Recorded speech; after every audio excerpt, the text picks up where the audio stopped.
UroPatient. Tune in and see. Power your health for you and me. Knowledge is power.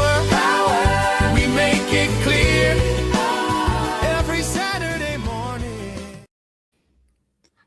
Hey, good morning and welcome to the UroPatient podcast. I'm your host, Vic Senese. Welcome to the show. Hey, be sure to like and subscribe if this is your first time joining us. Today, we're going to be talking about a new product called Altaviva. Now, I just wanted to put out this little disclaimer here. Hang on one second. This presentation is for educational and informational purposes only. The discussion of Altaviva is based on publicly available information and professional opinion. It's not been reviewed, approved, or endorsed by Medtronic and should not be considered official product training or compliant company guidance. The views and opinions expressed are those of the presenter and do not necessarily reflect the views of any employer, manufacturer, or organization. Healthcare professionals should always consult the product's current instructions for use, official training materials, and their own clinical judgment before making patient care decisions.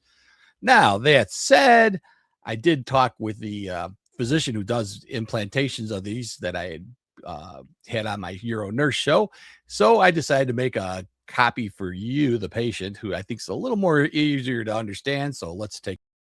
So if you've been struggling with sudden urges to urinate, frequent bathroom trips, or leakage that disrupts your daily life, you're not alone. Millions of people live with overactive bladder symptoms, but effective treatments are available.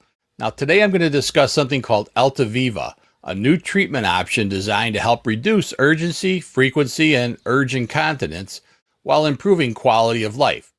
I'll explain how it works, who might benefit, and what to expect during treatment. And I'll also answer some common questions so you can make informed decisions about your bladder health. Now, you're not alone. An estimated 16 million adults experience symptoms of urge urinary incontinence.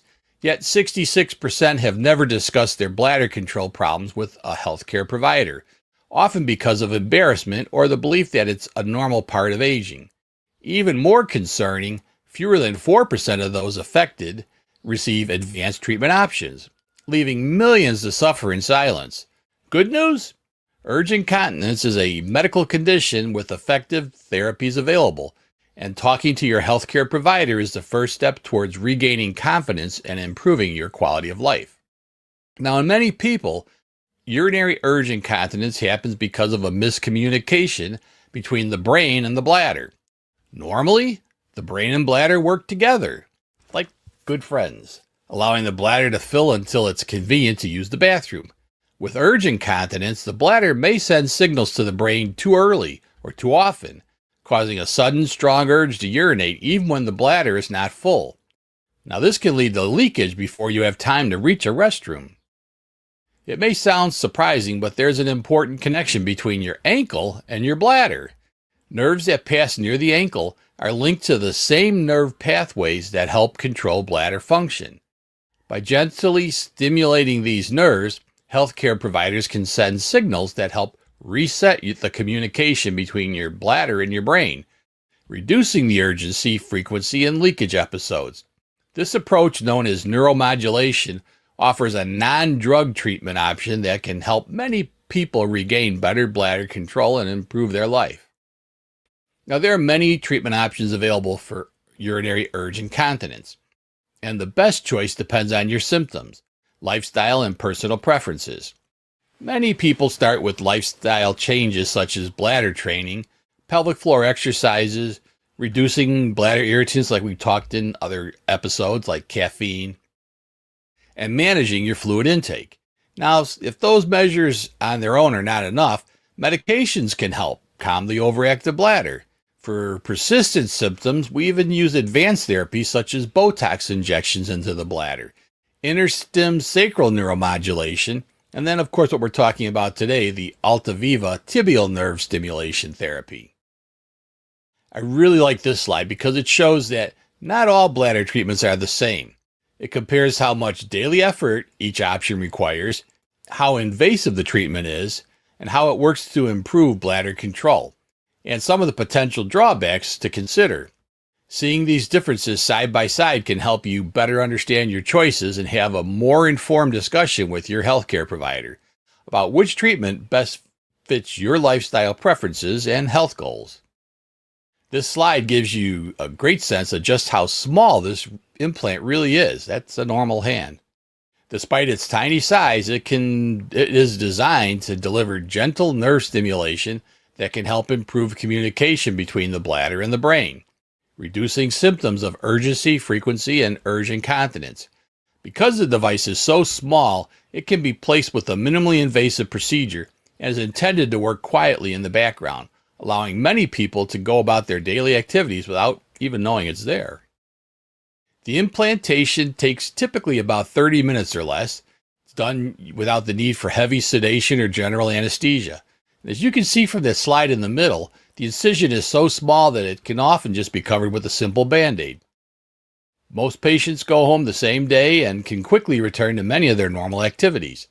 Once the device is implanted and activated, therapy begins immediately, providing continuous nerve stimulation designed to help improve bladder control over time. For someone like me who's needed several MRI scans over the years, one of the most exciting features of this implant is that it's MRI compatible, allowing patients to undergo MRI imaging under the device's approved conditions without having to have it removed. Another major advantage is its convenience. There's no daily maintenance required. You don't have to charge it up every day. The device is designed to be recharged only once or twice a year, making this a pretty low maintenance option. Now, one of the common questions I hear is, how long will the device last? Answer is reassuring. This therapy is designed with an expected lifespan of, get this, 15 years, making this a long-term solution for managing your problem. So, how does it work? Clinical studies are very encouraging. About 80% of patients report improvement in their condition, and around 70% experience a clinically meaningful improvement in health-related quality of life, meaning they felt a real difference in how the bladder symptoms affected their daily lives.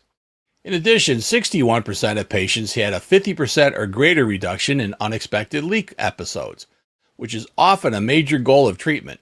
Now, these results suggest that many patients experience significant benefit, especially when other conservative treatments have not been enough.